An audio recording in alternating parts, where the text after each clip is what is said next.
కొండ నుండి బయలుదేరాడయ్యప్ప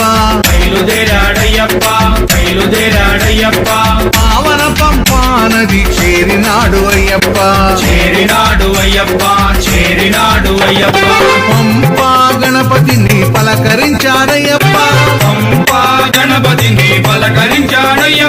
పెద్దన్నకు వందనాలు చేసినాడు అయ్యప్ప జై గణేశ అన్నాడు అయ్యప్ప పళనిమలై కొండపైకి చేరినాడు అయ్యప్ప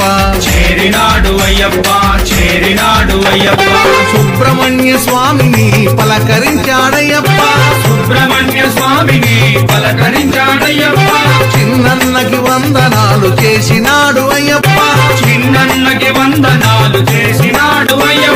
వేల్మురుగా అన్నాడు అయ్యప్ప అక్కడ ఉన్నాడయ్యప్ప ఇక్కడ